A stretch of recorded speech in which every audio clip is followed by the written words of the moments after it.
continue with the operation. You may fire when ready.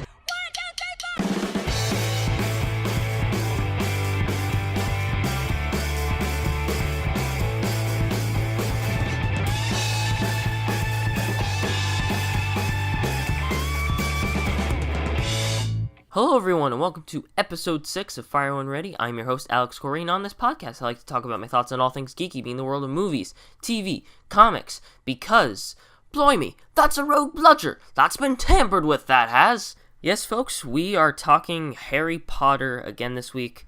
Welcome to part 2 of the Harry Potter movie memories. If you did not listen to part 1, episode 5, go check that out if you're listening on iTunes or YouTube or whatever platform. But yes, part 2, I'm actually recording this a couple weeks after we recorded the actual episode, and yeah, so it's just me and Sean Nasuti. I'm talking our Harry Potter movie memories and favorite scenes. This is just part 2 of that recording, and yeah, I just also wanted to make a note that there's a question asked where we discuss the future of the franchise, and this is long before we saw Crimes of Grindelwald, so there won't be any mention of our thoughts about the movie, but I will say that I really enjoyed it. I spoke to Sean last night, and he said he loved the film too. We both really liked the movie. Go check it out if you haven't already. No spoilers. Yeah, don't get this movie spoiled for you. There's a lot of cool connections to the Potter franchise. Just leave it at that. And yeah, so we recorded this pre-Crimes of Grindelwald, and yeah, so there's just going to be no thoughts about that within this episode because we hadn't seen the film yet. So just wanted to make a note of that. And yeah, go see the movie if you haven't already, and enjoy part 2 of Harry Potter movie memories where we talk about our thoughts on the franchise. Thanks, guys. So the next question is, there's a lot of great ones to choose from. Favorite action scene? Actually, before we go, I'm sorry. There's one more scene. So from Deathly Hallows, I just remembered it. Part 1. The scene where they have to have all the characters turn into Harry to protect him from Voldemort. And it's like Mad-Eye Moody, played by Brendan Gleeson, is like, "Be careful! It tastes like," I think I remember. It tastes like piss. It's and I think it was Fred George. Obviously, you can't. It's hard to tell in the part. Like, I'm sure you've had experience with that, Mad-Eye, right? And Mad-Eye just looks at him like, and Fred just trying to ease the tension. Right. And then they all turn to Harry. Wow, we're identical. Not yet. You're not. I know. Like, one of them has to be on the Fleur Delacour from Goblet of Fire, who was the champion of the Beauxbaton School in the Triwizard Tournament. Yes. Playing Bill Weasley, who's played by Brendan Gleeson's son, Domhnall Gleeson. Pretty cool little. Yeah. And you see Daniel Radcliffe.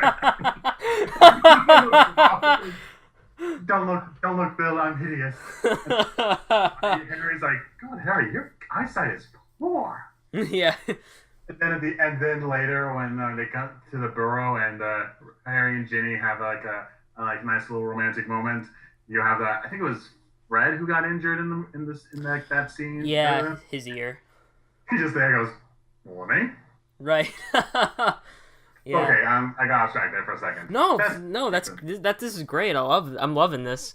Of course, the Battle of Hogwarts is legendary. Like, the music by Alexandra Desplat is amazing. Like, give it to me. Specifically, the music comes when they have the knights, like the Stone Knights come up. Like that, the little musical track is amazing. Like, paired with that, and it comes back again a little slower when Harry, Ron, and Hermione are going through the battlefield trying to get to the boathouse. Like, that's just an amazing little musical moment. It's amazing. But another one that's really fun are all the tasks in the Triwizard Tournament in Goblet of Fire. Like, Goblet of Fire is actually probably my personal favorite of the series. It's one of the ones I've watched the most. It's a good choice. It's actually the first PG-13 rated film that I ever saw in theaters. Actually, oh, because it's Harry Potter. Like, it's not like overtly PG-13 and whatnot. No. Again, once the franchise kept growing, it eventually moved into PG-13. Save for Half-Blood Prince, which randomly got PG. Yeah. Despite having that one scene where Harry nearly kills Draco with that spell, and you just see him like bleeding on the floor. I was like, oh, okay, we can see that on kids can see that in a PG film and totally not be scarred by that, right? Right. A family picture. A family picture. I always thought that the reason why that one wasn't rated PG is because Voldemort wasn't actually. Back when I was younger, I thought it was like, oh, because Voldemort's not in it that much. Like that's why. Yeah, I always it was a joke. It's obviously it wasn't the case, but anyone notice like how the movies that where Ray finds his Voldemort is prominent, that's the ones that get rated PG-13. Like again, I'm not saying that's the reason why Half-Blood Prince got rated PG, but it's kind of a funny little like interesting like coincidence. I think so. But anyway, like I said, Goblet of Fire has the Triwizard Tournament. It has the students partake in extremely dangerous tasks. And all of them are, I think all of them are amazing in it. So we have the first one, obviously, which is Harry being chased by the Hungarian Horntail. Oh wait, no, was that a Hungarian Horntail? I think, yeah, you're right. I cannot believe I'm a Harry Potter fan and I'm blanking on some of this stuff. I can't believe it. He gets chased by the Hungarian Horntail, and it's that's a great sequence. Like really good. Like the dragon when he's trapped in the arena with the dragon on top of him. Then he flies out to the castle, crashes, has to grab his broom from like the top of the building. Like that's a great moment. And then just you think, and when he goes for the bridge, and that's how you defeat the dragon. But you think Harry didn't make it either. But then he comes back up back across the atmosphere. You know, he's back on the horizon, comes back off the horizon, and it's like, yeah! Then you have Patrick Doyle's score just swelling up. Like, we'll talk about the scores a little later, but Patrick Doyle's scores from Goblet of Fire is really one of my favorites. That's a great sequence. Then part two, the second task in the lake, it has another funny little moment when he goes in and he has those herbs that allow him to grow the gills and whatnot. And it takes a bit for him to develop. And then everyone's like, wait, I don't see him. And then Neville, because Neville is the one who got those herbs for him, gillyweed. Mm-hmm. So Neville's like, oh my god, I killed Harry Potter. And then he turns away and you see Harry leap up, go, yeah! That's a great scene. That's a great little moment. And really, that task is a lot slower in pace, but it's still really great. Like, the mermen that maids and mermen that he comes across are pretty kind of intimidating. Like, but she's my friend too. Only one. Right. Then of course he ends up rescuing Ron and Fleur's sister. I'm blanking on the sister's name. Yeah, I can't remember either. Yeah, but they save the sister and Ron. It's Ron. So and then he has to use like his spell to get back up. And that's another great sequence. And then, of course, finally, the third task, which has them going through the maze. Now, the maze in the film is considerably different from the book. Like, in the book, like they go through it, and they experience all kinds of creatures, like Dementors, like a giant sphinx that has you answer a riddle and stuff like that. And actually, the interactive game on that DVD had them dealing with, like, the creatures and whatnot. Oh, interesting. Yeah, so that's kind of interesting. But instead in the film, it's more like the maze is alive and pathways keep opening and closing. Like that's actually I think that's actually a lot more intimidating. Like considering that in the book, the maze was just the Quidditch pitch. Like it was the Quidditch pitch. That's it. But in the film, you see it and it's like goes on for miles. It's just like dang. And then of course by that end of that you have the final. When you have Harry and Cedric Diggory being transported to the place where the Voldemort's resurrected, and the final duel between them and that is also great. So I'm going actually for the purpose of this, folks, I'm going to go with the Goblet of Fire, all the sequences from Goblet of Fire, hence why it's one of my favorite movies of the franchise. But of course, like I said, Battle of Hogwarts at the end of Deathly Hallows Part 2 is legendary. Those are great choices. Yeah, a lot of memorable scenes there. But I think for me, I think you mentioned Battle of Hogwarts at the beginning. I mean, that whole scene is just incredible. And, it's not just like a 5-minute scene and then, done. That was the battle to end all battles, and David Yates directed that beautifully, like, gorgeously shot, and the special effects in that scene were just amazing. And just, like, all hell breaking loose, and Harry says, we get there, all hell breaks loose, like that. But yeah, literally all hell broke loose, and yeah, it was just such a glorious action scene. But yeah, I think that has to be my favorite. But I think of an underrated action scene in the entire franchise was when is in Order of the Phoenix when they go to the Ministry of Magic and that whole scene with all the crazy orbs, and that's where Sirius Black's death scene occurs. But yeah, I think that's a pretty underrated scene. I mean, that was the first time David Yates tackled the franchise, and yeah, he can direct action very well. I think that's I think he's an unsung hero when it comes to directing action, and yeah, I thought so. Battle of Hogwarts and the Ministry of Magic scene for me are both like highlights of the franchise, and Goblet of Fire are great choices. I mean, yeah. I mean, we could probably mention, I don't know if they count, but like the Quidditch sequences in the first maybe 2 films, they're starting to look a little dated.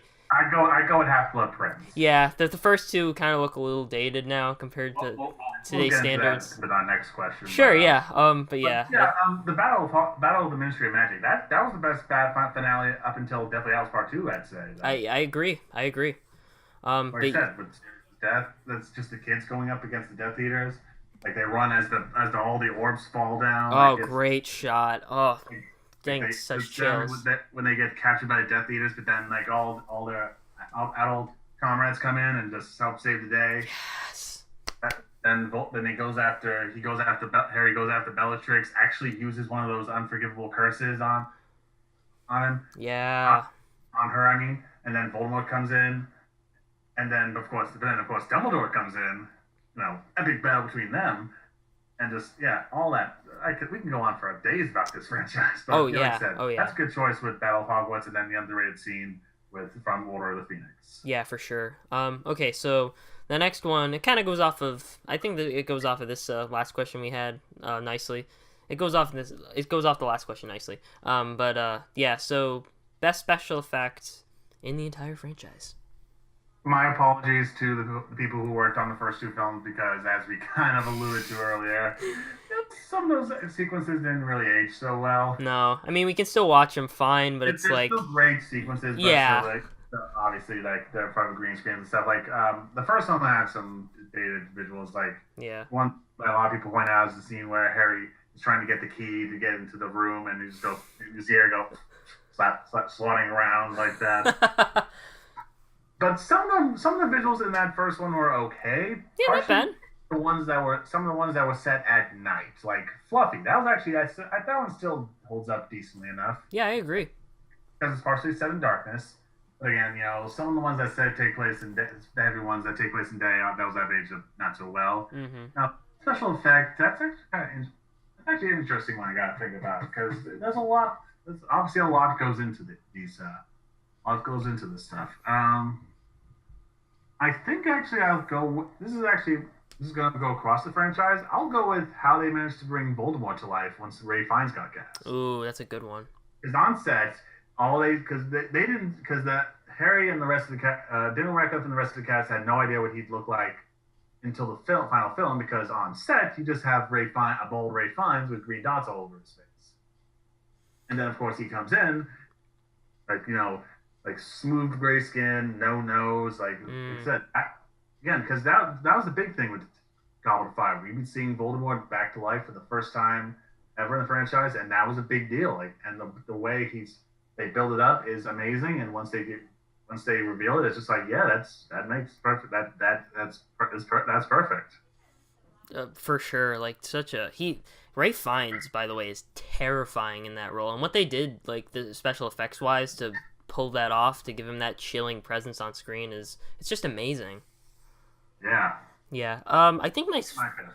Yeah, definitely. I think Voldemort's one for me for sure. I think I don't know, like I haven't watched the film recently, but I think for me, I mean, I at least think the sequence holds up well, is in Prisoner of Azkaban, seeing Buckbeak for the first time.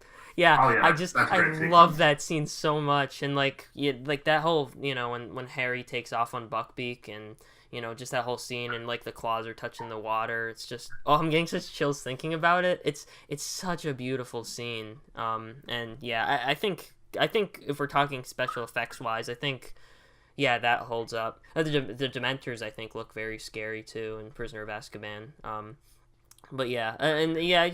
As the series progresses, the CGI does tend to get better as it goes along. But yeah, I think for me it was definitely Buckbeak and Dementors for sure.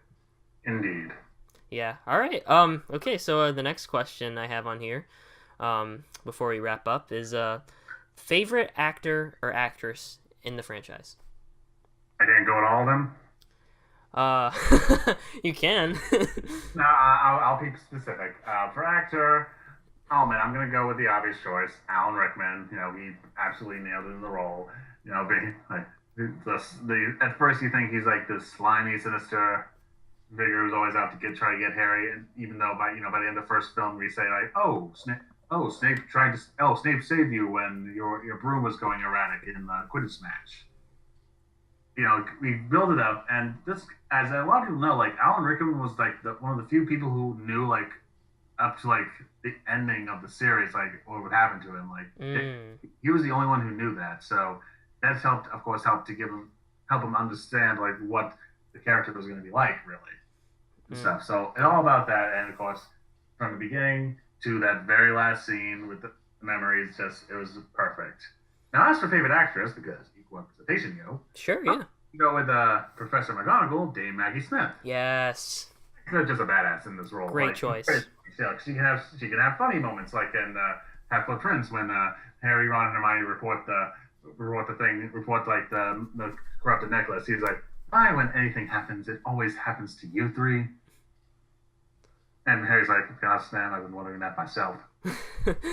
Also, it's kind of a little badass thing. Not as much in the film. Well, actually, yes, in the films as well, but also in real life. I remember around the time Deathly Hallows came out, she was being filmed. She was kind of dealing with some illnesses and stuff, but she stuck it through. She's a badass. Wow. I forget exact details, but like I said, I think she was like doing what I think it was an illness or something like that, and like I said, she powered through. Wow, I didn't even know that. That's incredible. Like I remember in some just great moments as well, like in Deathly Hallows Part 2, when after she fights Snape and everyone gets ready for the final battle, she's like, "Oh, and Potter, it's good to see you." And then when she has all the Stone Knights come in, it's like, "Man the boundaries, protect us," and you just see her go, "I always wanted to use that spell." Oh, I love that so much. Yeah, exactly. So a great character, like works well off of Dumbledore and whatnot, because obviously she's like basically the second in command at Hogwarts, basically, like that. It's just absolutely phenomenal. She is absolutely phenomenal. Yeah, I think for me, you stole my choice again. It's okay, Bo. But yeah, Alan Rickman he delivered, and yeah, I love that tidbit that he knew the twist, before the books were even finished, and that like he used that in his performance, and he was incredible as Snape. I mean, I have no other words. I think you basically said everything there had to be said.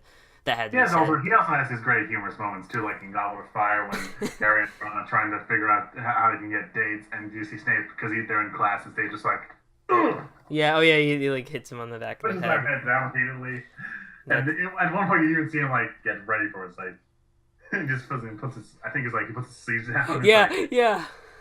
Goes, "Okay, ready?" Yeah. Yeah, I think Alan Rickman's he's perfect. And in Half-Blood Prince when Harry meets with like that guy who tries to hit on Hermione and like, "What are these? Dragon Balls." Oh yeah. Franchise with Dragon Ball later, Snape comes out. The guy just goes, "Ugh!" He barks on Snape.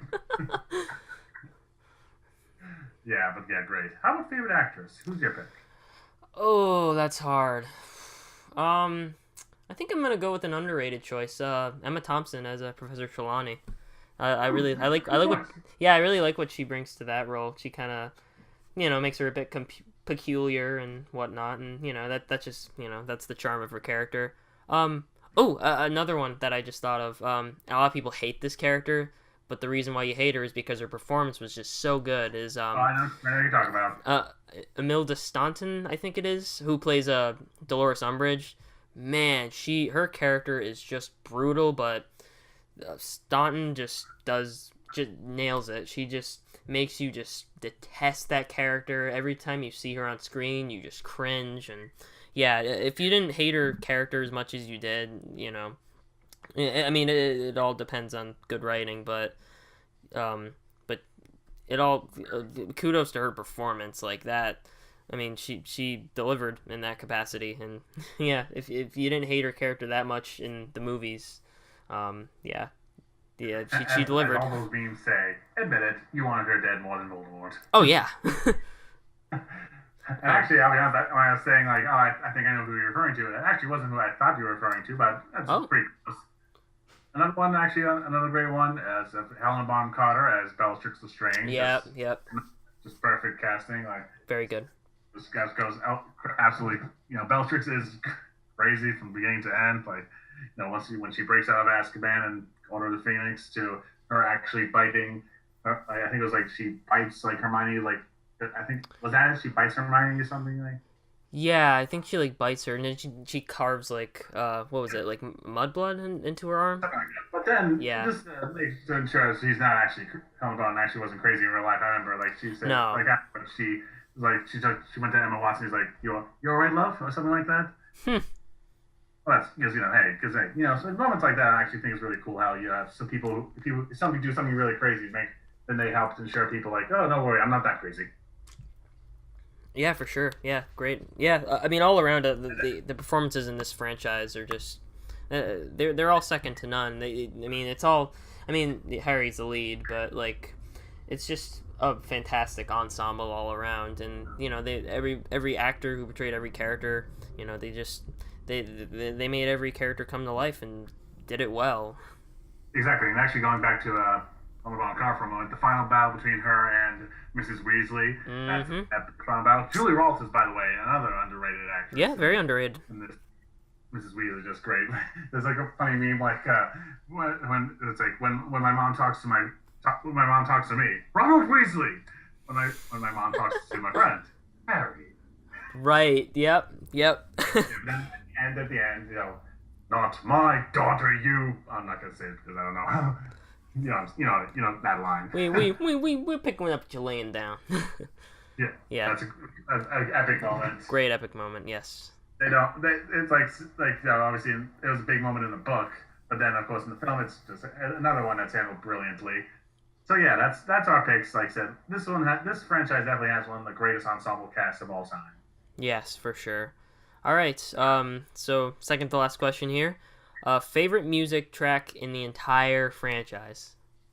So for this one, again, a lot of great music. It started off with the legend, the one, the only man, myth, legend, John Williams. He was the one who first crafted the original theme, which is iconic. Yes. Oh, yes.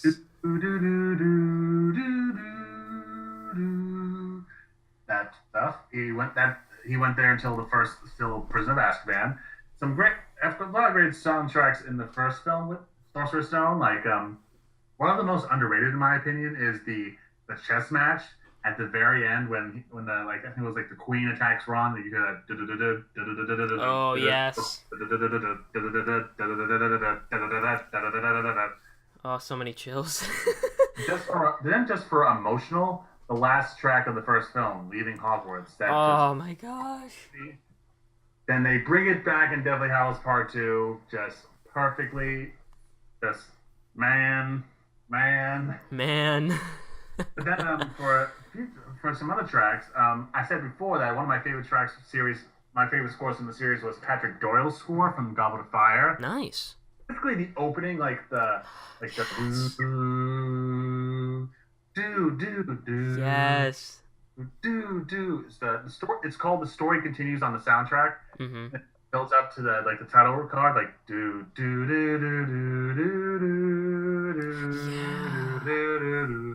That's probably my favorite opening theme music that leads to the title card probably of the whole series. Yeah. But I also the triumphant scores of the Tribal's Torment do. Okay, I'm sorry. One more funny moment. Goblet of Fire. At the sound of the cannon. And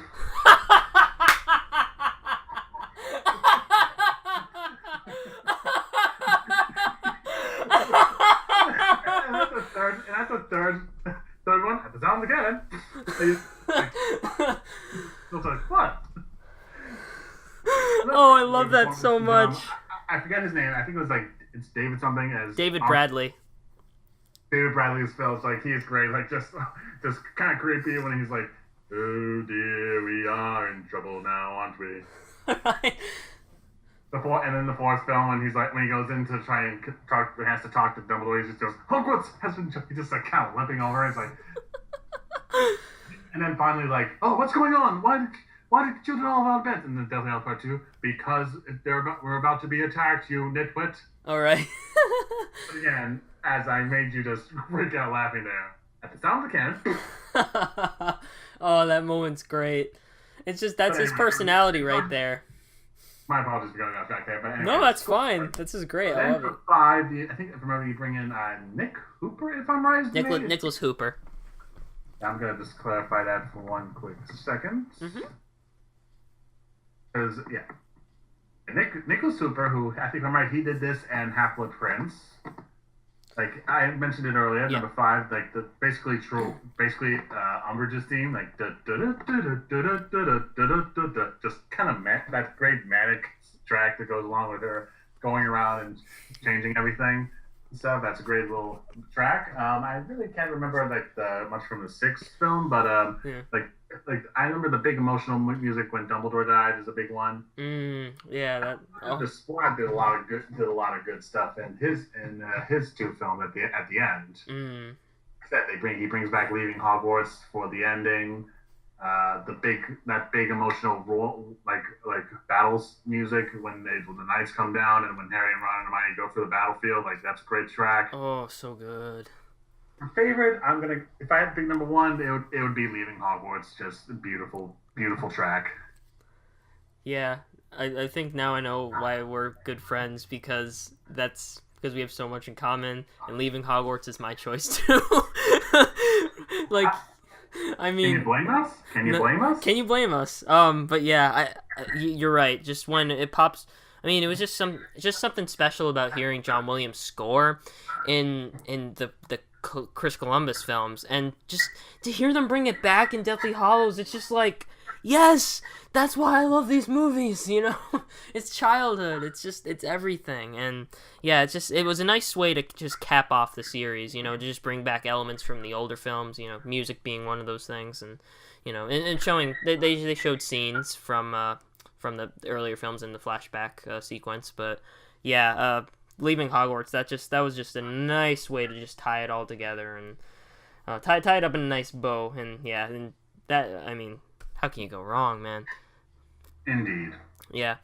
All right, and that brings us to our final questions. Yeah, they're both they're both pretty much one question kind of goes off the other one, and I kind of want it just to be all under one topic. So, where should the franchise go now, and should they stop after Fantastic Beasts? So, of course, right now, the franchise recently resurgence in 2016 when they announced that they would be doing a new film series inspired by, the textbook, in-universe textbook, Fantastic Beasts and Where to Find Them, which actually did get released for real in bookstores. I own a copy. Yeah. So, I think some of us were like, I think I'm based a movie based around the textbook. But they, J.K. Rowling had a plan. She decided to go like a prequel, explore like the main protagonist, Newt Scamander, and see his adventures, which ends up with him dealing with like the main wizard's conflicts at the time, namely the Dark Wizard Grindelwald, who's Voldemort before Voldemort. If you get what I'm saying there. Yeah, for sure. Anyway, Fantastic Beasts: Where to Find Them came out in 2016. You and I went to the opening night. Sure did. And it was very good. I'm not going to say that it's the best entry in the entire franchise, nor is it David Yates' best film. Though to be fair, he came. Remember what the last film was before he did last Harry Potter film he did before this? Deathly Hallows Part 2. So yeah, when you have that, you kind of just. I'm not saying it's a bad thing. Kind of peaked. That's the peak. Again, I'm not saying that's a bad thing. I want to be clear, not a bad thing. That's the gold. When that's the gold standard, what I'm saying. I'm not sure. I'm not saying it's a bad thing. Yeah, I know what you're saying. He still does a great job directing, and like I said, he's bringing the world to life through J.K. Rowling's writing. She wrote the screenplay for this. She's writing the screenplays for this, and they're well done. One thing I really love about Fantastic Beasts is how the new main characters they introduced. Obviously we have Newt Scamander, played by Eddie Redmayne. He's phenomenal. like I said, incredibly endearing. Like he doesn't quite gel well with humans, but he works incredible with his creatures. But then of course he befriends Jacob Kowalski, Dan Fogler, who's probably the best in these new films. Oh, for sure.